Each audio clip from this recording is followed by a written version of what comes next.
pagkaroon siya pag-ibig. O of course, nag-president sa board, o ang mga burong barangay sa iya karoon, kaya ang attendance ko ito. 39 is. Okay. Ayun. So, actually, nalaman naman tayo sa umaga nila sa mga vintage side, bata naman. So, mga pinakapulan, or even 1 year na, natin yung encounter ng iba ng barangay, ikaw na niya, ihapin ang nag-budget.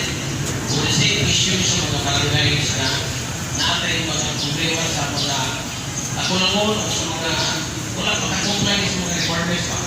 So, all the more na nakita na ito na tinantan na kita na makita o balik ang mga istorya o talo. So, napas, ato na dinilita kung ikaw na ako na i-base na dinilita, ato i-pusro ka ng training kay kung dilit yun mahimog na tanda na kayo serious na problema na nakita sa barangay sa pag-manage sa talaga sa barangay, financially and everything. So, nakita naman ka rin yung isa kung sa mga batches. The first batch will be next week, then after that, next week, and then last week sa June. No? Nakita yung last one na below. In relation to that, ang budget open nga na, kanina first time, yan na sila, full force sila. Abi, kung na sila ituloy sa inyo, ako ilang tagaan sa ilang sumbong sa ako, problema, na ihatag ko lang ito na i-reproduce pa. Kaya si Kusyan Pardini, mga pinalang ka na mga kapitan. In my 21 years of the book, the NCT, tuloy sa anymore na nila. Diri pa po sa inyo na nakakita ang yung manas na grabe yung performance sa kanya. Nagkakabas, almost more than half of total barangays ang illegal pay to submit on time. Muna nga, niyan na nilang pagkapansin sa ako kanina. Abi ko na yung gusto rin sila din. Kaya sumbong sila na sa iba. So, ito mga kamumpon.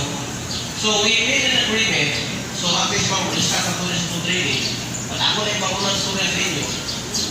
We made an agreement that ultimatum, we will impose an ultimatum sa barangay na kung hindi mo magkasubmit sa December 31 sa inyong budget for next year, hindi na nag-review, hindi na doon sa barangay sa budget office. Ang ito ko magot, muna nagsalit ang mga barangay at muna naging mga panahon. Kaya bisa complain na, ginawag niya po nila. Dahil sila na problema na magkara sa ako, ano ginawag mo ginawag? In the first place, kung late na na, wala na yung pulos. Pero inactive budget naman ang automatic. Di ba? Di ba ano? Basta na hindi mo kasabit on time. Ako sa ka na, kung sa inyong budget at tumiyagi, di ba? Oo na ito ito. Ang ito ko sa inyo, ang naghanap ko na ito ko, gawas na rin pa, nag-impose na ko back on ng mga programs na wala sa previous budget. Ha? Late pa tayo, wala pa din mo adhere sa malahon. So, ako sa inan, yung kama ako yung communication sa itong barangay officials, submit na sa mga barangay, na all budgets should be submitted by December 31. Pag hindi makasubmit sa December 31, limit na natin nila nawalan for review. Meaning, yes, for 2022. Meaning, makasabuta na, you will have problems in disbursement later on. Kaya hindi mo na-aprobahan sa tuwa. Kaya, kung unfair po tayo sa kagabalit office na, pag bumali naman po sila, ay mula na sa ako, ako pa rin mag-decide. Ako dapat ang mag-decide sa budget sa restrictions na yung mga. So, ang may pagkakita sa ako, pero muna na akong kailangan. Muna na yan, tayo training tayo na mag-training kita next week subot. Kaya ako, hindi akong taro. Kaya mga dapat na tayo na panahon, o sa dapat po ako, even sa mga disbursements, even sa mga decision making ay mo sa barangay, nga magkailangan ng concurrence o sa pangya. Even ang atong pan, ang akong proposal na ni Walis, while training with Rina, isipawin na mo train ang mga barangay na church of yan. Kaya sila na ninyo. Ako ka nagsigiman mong hatap o program yung anabilit ng mga puslan, wala din naman pa-secretary institution. We are the government institution. We pay our people base sa performance ng trabaho. Kung hindi sila ito-function, PRT ninyo ang function, yung PRT yung himong tusurin. Di ba? So, unfair na sa inyo, unfair na sa taxpayers na, pag sinisitang hata, kaya hindi na ulit. Hindi ba hindi government unta. So laingon na mo sa training. Ang training sa ila will be for of a workshop na ako sila yung workshop. For example, purchase of equipment worth of 60,000. Di na mo sila tutalan kung sila mo ito. Tanaw na pagmurbaw sila. Gikan sa workshop na ito sa usapan ng Pilipinas niya. Kung purchase sila of supplies, below 50,000 dapat meron sila. Kung saan mo dapat kailangan. Regulation. Muna yung problema na ang pinigod sa budget. Ang regulation sa barangay. Wala regulation. Obviously, dili kami sa ano ang treasurers na naman usapan. So, yung minito, wala kayo dili ka nakaka o sakto nga service ko, kita mismo nga pagpasakto mo. Diba? So, by the way, na ako ihatan na letter, regarding sa tempo ha, ako sa nilagyan, kinituhan yung nagsapitan sa court. Ito na ang duha ka issue. Ang sali sa milik, ako ay man tuon, though this is applicable to all barangays na ay tuturo nga telecommunications tower. Dili ka pwede nga mo dili anang pagtugon. Sa provision sa Acta JOC number 01/2020, Ngayon na niya, hindi na kailangan ang labor's consent. Okay? So please, ayaw ninyong langana pag-issue of construction, bagay construction clearance, ano yung mga telco. Kaya ano mas kabita natin, in-emergency services. So, last year pa nin-issuean. In fact, ipamonitor karon sa DLG ang mga barangays na wala pa naghatag ng construction clearance. Kay, ang pasunod na natin sa pending. Barangay experience. Kaya, muna yung basis para dili ko na mahadlong kayo sa mga tao dili ninyo pagbuot. So, isuhan din ninyo barangay clearance, ha? Kaya hindi atasan ko din are the documents to prove na dili mo kailangan mamalakad kung sa isundin yung mga tao. Ang mga tao, dahil na ako i-atas na ito din ng BBC, katong sa DOH pa, na naghatag o official position na dili dangerous ang tower sa kaya. Okay, so wala ito kami. Okay. Okay na tayo, no? Let the homeowners submit a petition sa board. Ha? Ang inyong akuan, ang liputan mo na sa letter, na kung na petition, okay na ng petition, pero hindi ko kita ang design na. So, let them submit to the court. Kay, ang court will decide based on the merits of their claims versus kung sa point documents na ipakita sa pag-appel ko. For example, itong DOH na posisyon na electricity saya kay elevated man. So, these are the things. So, hindi ko makita ang design na kung yung tao na i-petition mo dahil. The court decided, ito sa court is factor. Ha? Hindi. Oo. Kaya, mamay, kung ito atas na po, ha? Eh, nagkakataon ka na natutuon. Hindi na natutuon. Ibig kaya kung sa niya, ang sa smart na ilang i-improve ilang system tower. Wala ito na po. Okay. Now, nakamala naman tingali mo sa inyong batches, no? Isa mga batch. Everybody knows already. Sige.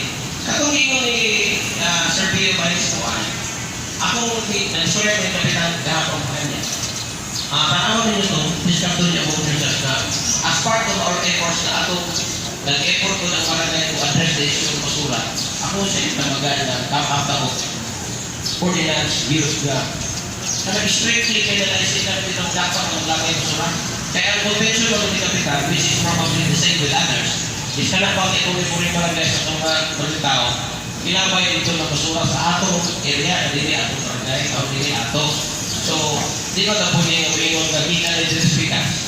So, ato is heavy penalty, dakpong yun, hindi ka citation. Dakpong yun, ipaprison din ito ng mga tao na malakpan na naglabay basura indiscriminately.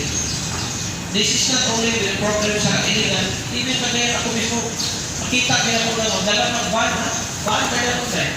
Pero ilagay spirit na rin naman sagutan dito sa SM, dito ilagay, nakakita tayo. Anyway, second ako ang proposal sa ordinance is strictly impose ang composting area, dry composting. Para maanag ang mga tao na mag-composting. Sabi nga rin, okay, kung mag-puste, sa pumunta-una. So mula din may halos pasurang na mahatag sa collector state. Wala pa yung mga ito mag-upros. Okay. Dahil yun, sa tulog sa pagkatulog niya. Ang yun. Bahit sa anyway, regarding that, naman, muna dito nga. So ato na siya yung mga practice, at least, kung itaso man, makita sa NC sa syudad, kaya important na kaya. Dahil kung hindi mo na ma-expose na ito sa ang code system, makita naman ako na na-share na makuha sa collection sa kultura. By the way, katulong na yung iyong sa ordinance ng code is i-function ko lang mga tao na usap kusura na wala kasi hindi. Function ko. Looking ko rin, usap na function, may pwede ko ko. Okay, I think ko, di tayo sa presentation ticket. Kurang ba? That's so good. Diba? Oh, anyway. Sige. After that, na-ako'y good news tingali in a way na bisa tungkol ko COVID ng panahon na. This is the first time na nungan nyo niya para kaya ito sa media. Sabi, nag-meeting eh. O, nakita na mo si Michelle sa Turner Mindanao. Ang pinakataas sa iyong cases sa video ko. Ang kagit yung mo, muna sa mga kapit. Anak na cases. Ang miss-o, nasa mga 400 kapit. Lagaw, nagdanda po. Bukid lang, handa po tayo. Ano mo, pila yan eh. Average sa 251 something. Average siya for the last 2 weeks. Kung mo ka sa iligan na nausa naman yung iligan, taas na yung case.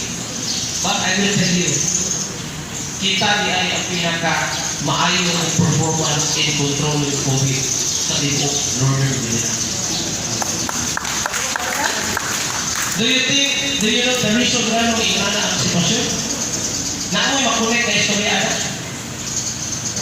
Di ba, napatawag kong meeting sa iyo, Tunyagi? Kung sa'y hinungdan, kung sa'y akong ilipasay sa Tunyagi, sa meeting na to. Ha? No symptoms, no swab. Tama. Effective. Ako na, ato na sa ilan. Galing pasay si ko, ina din ako kung ka-research na awayan ginanin niya ng inyong nurses para tayo na wag pasaka ang paswag. Sumala, nakontrol na ito ang search. Wala na. Kaya kung wala na ito, kaya na sistema na ito, kita na ang naging mo. Kung wala na ito, kayo muna. Naanatas 300 kapit na. Pero nagmula na lang sa tumulong ni Kapin, tumulong kayo, nakontrol na ito ang mga utang na pwede na ito kontrol sa level sa utang research. So kamo mismo, di ba, ingnan naman mo, ang dili mo, na ayaw ninyo i-allow na inyong mga tao sa barangay, magpaswag na tayo research. Ayaw yun. Di ba di mo na rin po nga, even iklaro na kayo batiyon, ayaw sa research lahat nun. Because, hindi mo talagang umulit na si COVID. Di ba? Kung si Polo Lugos, kapitan na nila kayo hilap, na giswa, pasitin na doon. O, naipon-buro, nagipanggang mo to. Pagpanggang nila tuhan ng hospital, pasok mo sa pasitin sila tuhan. Tuhan na. Una ko, pinili ko mo yun, ako gibukal tayo sa NTF, naliligid ko, basta nag-stop ng mga tao, bisan wala yung bati. Kaya mauna hinungdan na nag-blow up ang kanya. Ang kanya wala, hialaan, ang isa na. 2 weeks ako, 1,200 pa na. Ako, 1,900 na kape. And no end inside, until ma-realize nila na ang problema nila is kanilang swabbing, problema nila sila. Ha? Ibalungan na rin sila ko eh. Ibalungan mo na, diba? Naingon mo na sa inyo. Nga dili, basta mag-swab kung walay symptoms. Iba, ingon na kita na kung walay symptoms, tagaan sa pila ka adlaw ay swab dahil ang to give time kung tinuod na siya ng virus na COVID, pakita din sa test. Because the problem of RT-PCR test is very inaccurate na siya kung iswab niyo sa tao walay dibate. Wala symptoms ba? Tungod ay konsultat lang. Pero kita nag-implement na strategy. Sa kita na kung nasaktan mo na tayo. Kaya kung na-research ko, pero na mo, wala. Tanawa. Di ko na muna condition basta sa kanya. Kaya disipin ko sila, nagpili ko ng talainigan. Pero tanawa niyo, pattern, kita na ang mag-stabilize na ito ang number of cases. Nag-iakot kami ako sa taas, kaya wala tayo kung sa hospital. Ang hospital, magtutuwaran sila. Napakapal, admission is 1 year. Kung talagang kayo ng trabaho, as requirement, is 1 year old. Requirement na hali ng mga kaibatin, mag-apply ka, is 1 year old, kaibatin, chances are 50-50 chance, kasi hindi na. So, at least nasabda na ito ha, una ko ipasalo sa inyo. We have proven na maong bisakto at theory. Do not allow swap just because na-cross ang papa. Ha? Kung ang swap na lang galing yun, hindi na kapit siya. Sabi sa pugaan. Kung ang pugaan ito, nakulat pa lang sila, pag-inject sa ila sa Presidente, apilay-pilay na symptoms, ulong. Imagine kung sila unang mga Christians, kung nakataranta sila, kung sila luminaw sa pag-isyahan, hindi na makisuwak sila. Kaya naman sila symptoms. Kung nagpasitin sila, pinag-consulta nila po. Minimum pag-iwa, ni 30 minutes. Ang 30, maglumang na po. O na yung tanong sa nila. Kaya consulta, swap talaga. Pero wala sila naman. Kung sila naglong, pahuway mo sila, sila sila. Wala mo po na siya. Kung nagkakaroon kami, ikaw na ikakatikumin, patay ka. So, hindi dapat mataranta ka. Hindi pa na, makaso mo nila siya. It's just the marketing side of it. So, at least, we can say, kita mo nakubos sa risk notification kahapon, kita na ako, kita mo pinakaubos. Meaning, mas taas pa ang uban. Even kami, lanaw, miso, taas pa yung lakay sa ato. Do ang high risk yun is kagaya. Nagkagawin na nila ang cases. Because, pag magkakahanap, madungagan pa rin na, tumod ang nagsiging suwag at naglusunta. So, at least, nasaktan nyo akong giyon sa inyo, kita ninyo, maugin na resulta nyo. Mas kumusta kaysa kinsang ng mga lugar sa Region 10 sa risk facility. So, I'm very happy na isa mo luminaw mo sa pag-istoryahan.